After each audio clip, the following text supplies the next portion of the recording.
Hello guys, welcome back to UGC NET literary sphere. So guys, जैसे कि आपको पता है कि मैंने how to prepare chronology and how to remember dates इस टॉपिक के ऊपर एक सीरीज शुरू कर रखी है, जिसके 7 लेक्चर्स मैं ऑलरेडी अपलोड कर चुकी हूँ। आज की ये जो हमारी वीडियो है, ये इस सीरीज का 8th लेक्चर रहने वाली है। तो आइए शुरू करते हैं। जो फर्स्ट क्वेश्चन है, हमारा फर्स्ट क्वेश्चन है कि विच of the following did not happen in 1900, कि इनमें से कौन सा ऐसा इंसिडेंट है जो 1900 में नहीं हुआ था। तो सबसे पहला ऑप्शन है Jude the Obscure is published. So Jude the Obscure जो है वो 1895 में पब्लिश हुआ था। ठीक है जी। नेक्स्ट है हमारा Oscar Wilde is born.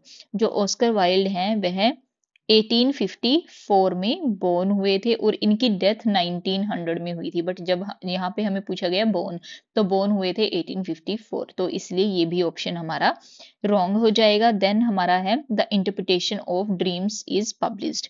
The interpretation of dream 1900 में पब्लिश हुई थी। ठीक है जी, ये आएगा 1900। जो लास्ट ऑप्शन है वो है the red Baij of courage is published.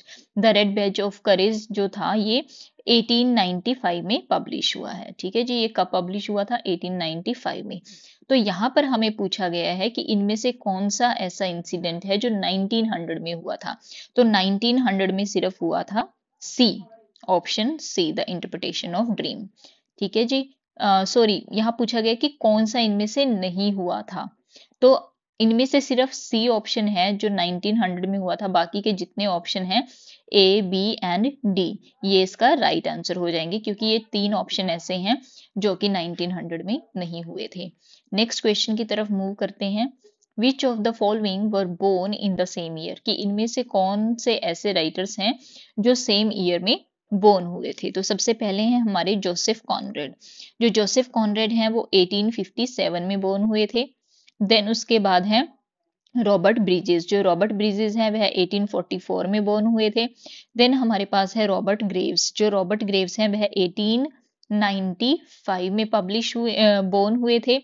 और लास्ट में है एफ आर लेविस। और जो एफ आर लेविस हैं वह भी 1895 में बोर्न हुए थे। तो सी और डी ऐसे ऑप्शन हैं जो कि सेम ईयर में बोर्न हुए हैं, मतलब कि रॉबर्ट ग्रेव्स और एफ आर लेविस जो हैं वो 1895 में बोर्न हुए थे। ठीक है जी। नेक्स्ट क्वेश्चन जो है हमारा वो क्या है? नेक्स्ट क्वेश्चन है who of the following were born in the same year. हमें यहाँ पर भी बताना है कि who of the following were born in the same year, की कौन से ऐसे राइटर हैं जो सेम ईयर में बोर्न हुए थे। तो सबसे पहले हैं ऑस्कर वाइल्ड। जो ऑस्कर वाइल्ड हैं वो 1854 में बोर्न हुए हैं। ठीक है जी। देन है सैमुअल बकेट। जो सैमुअल बकेट है वह 1906 में बोर्न हुए हैं। देन अर्नेस्ट हेमिंग्वे जो हैं, अर्नेस्ट हेमिंग्वे 1899 में बोर्न हुए थे। और जो आर के नारायण है, आर के नारायण ऑल्सो बोर्न इन 1906। तो ऑप्शन बी और ऑप्शन डी ऐसे हैं जो सेम ईयर में बोर्न हुए थे, मतलब कि सैमुअल बकेट और आर के नारायण जो हैं वो सेम ईयर में हमारे बोर्न हुए थे। नेक्स्ट है हमारा क्वेश्चन नंबर 74। जो क्वेश्चन नंबर 74 है वो है which of the following could not have been published in 1913, कि इनमें से कौन सा ऐसा इंसिडेंट है जो 1913 में नहीं हुआ था। सो जो पिग्मेलियन है ये भी 1913 में पब्लिश हुआ है। Sons and Lovers also published in 1913। उसके बाद जो द आउटसाइडर है, आउटसाइडर जो था वो 1942 में पब्लिश हुआ है। ठीक है जी। जो गीतांजलि है वह भी 1913 में हुआ था। मतलब क्या हुआ, option A, B and D जो हैं ये 1913 में पब्लिश हुए हैं। सिर्फ ऑप्शन सी ही ऐसा है द आउटसाइडर जो कि 1913 में पब्लिश नहीं हुआ था। नेक्स्ट क्वेश्चन है हमारा question number 75। How many years after the Moscow Linguistic Circle was founded did Russian Revolution begin, कि मॉस्को लिंग्विस्टिक सर्कल के फाउंड होने के कितने टाइम बाद रशियन रेवोल्यूशन शुरू हुई थी। तो सबसे पहले यही आएगा कि मॉस्को लिंग्विस्टिक सर्कल फाउंडेड, कि जो मॉस्को लिंग्विस्टिक सर्कल था उसे 1915 में फाउंड किया गया था। कब किया गया था? उसको 1915 में इस्टेब्लिश किया गया। देन है हमारा रशियन रेवोल्यूशन। जो रशियन रेवोल्यूशन है उसकी शुरुआत हुई थी 1917 में। ठीक है जी। तो दोनों के बीच में 2 साल का डिफरेंस है, मतलब कि हमारा ऑप्शन नंबर ए जो है वो यहाँ पर राइट आंसर होगा। नेक्स्ट क्वेश्चन क्या है कि अरेंज दीज वर्क्स क्रोनोलॉजिकली। हमने इन वर्क्स को क्रोनोलॉजिकली अरेंज करना है। जो सबसे पहला है हमारा कोर्स इन जर्नल लिंग्विस्टिक। ये जो वर्क है ये 1916 में पब्लिश हुआ है। ठीक है जी, जो कोर्स इन जर्नल लिंग्विस्टिक है, this work published in 1916। Then है हमारा कम्युनिस्ट मैनिफेस्टो। जो कम्युनिस्ट मैनिफेस्टो है वह 1848 में पब्लिश हुआ था। देन है हमारा आर्ट एज टेक्निक। जो आर्ट एज टेक्निक है ये 1917 में पब्लिश हुआ है। देन है द इंटरप्रिटेशन ऑफ ड्रीम्स। जो इंटरप्रिटेशन ऑफ ड्रीम्स है ये आया था 1900 में। तो इसके अकॉर्डिंग जो राइट ऑप्शन हमारा बनेगा वो बनेगा ऑप्शन नंबर सी। ठीक है जी, ऑप्शन नंबर सी हमारा करेक्ट हो जाएगा। पहले आएगा बी, फिर आएगा D option, then A and then C. Next question देखते हैं क्या है। नेक्स्ट क्वेश्चन में पूछा गया है कि how many years after world war one ended was Russian formalism band. कि वर्ल्ड वॉर वन के खत्म होने के कितने साल बाद रशियन फॉर्मलिज्म को बैन किया गया था। तो सबसे पहले तो वर्ल्ड वॉर वन का टाइम पीरियड हमें पता होना चाहिए। वर्ल्ड वॉर वन जो था वो 1914 में शुरू हुआ था और 1918 में एंड हो गया था। तो हमें यही पूछा गया है यहाँ पे कि वर्ल्ड वॉर वन के एंड होने के कितने टाइम बाद रशियन फॉर्मलिज्म बैन हुआ था। वर्ल्ड वॉर वन बैन हुआ खत्म हुआ था 1918 में और रशियन फॉर्मलिज्म को बैन किया गया था 1923 में। सो दोनों के बीच का जो डिफरेंस है वो हुआ 5 इयर्स। कितना हुआ? 5 ईयर का डिफरेंस हुआ। सो राइट ऑप्शन हमारा ऑप्शन नंबर सी हो जाएगा, जो कि है 5 इयर्स। नेक्स्ट क्वेश्चन की तरफ मूव करेंगे।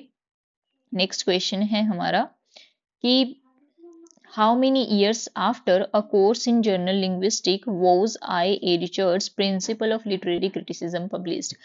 A course in journal linguistic के कितने टाइम बाद Principle of Literary Criticism जो है वो पब्लिश हुआ था।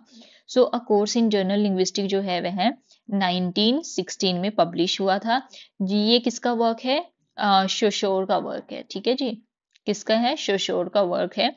नेक्स्ट है प्रिंसिपल ऑफ लिटरेरी क्रिटिसिज्म। ये जो वर्क है आई.ए. रिचर्ड का, ये पब्लिश हुआ था 1924 में।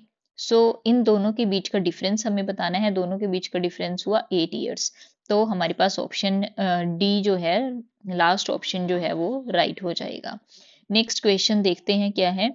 Arrange these works chronologically. हमने इन वर्क्स को क्रोनोलॉजिकली अरेंज करना है। जो फर्स्ट ऑप्शन है वो है द ग्रेट गैट्सबाई। जो द ग्रेट गैट्सबाई है वह 1925 में पब्लिश हुआ। Then Mrs Dalloway. जो मिसिस डैलोवे है this is also published in 1925। ठीक है जी। सन्स एंड लवर्स अभी पीछे भी किया है, 1913 में पब्लिश हुआ था। और टू द लाइट हाउस जो है वह 1927 में पब्लिश हुआ है हमारा। सो इसके अकॉर्डिंग जो हमारा ऑप्शन नंबर ए है वो सही हो जाएगा। ठीक है जी, ऑप्शन नंबर ए यहाँ पर हमारा करेक्ट ऑप्शन होगा। सी, फिर ए ऑप्शन, फिर बी, फिर दोबारा डी ऑप्शन आ जाएगा। सो लास्ट क्वेश्चन है आज का हमारा, वो क्या है कि how many years after the morphology of the folktale was problem of Dostoevsky's poetics originally published under the title problem of Dostoevsky's creative art। मतलब क्या हुआ कि द मॉर्फोलॉजी ऑफ फोकटेल के कितने टाइम के बाद जो वर्क है problem of Dostoevsky's poetics publish हुआ था।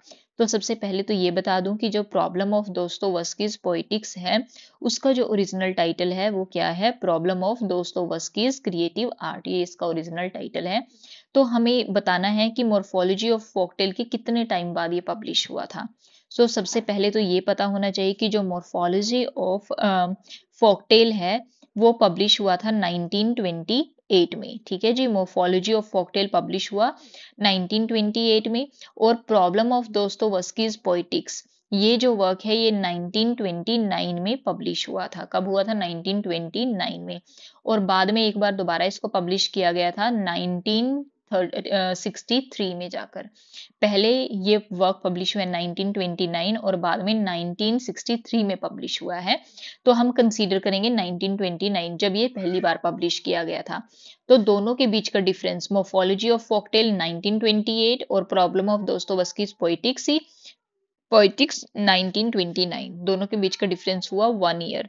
तो इसीलिए जो ऑप्शन नंबर ए है वो हमारा राइट ऑप्शन होगा। ऑप्शन नंबर ए हमारा राइट ऑप्शन हो जाएगा इसके लिए। सो गाइज, आज की वीडियो में बस इतना ही। I hope you like this video, and if this video is helpful for you, don't forget to like, share and subscribe, and if there is any doubt, you guys can ask me in the comment section below. Thank you so much for watching the video, guys.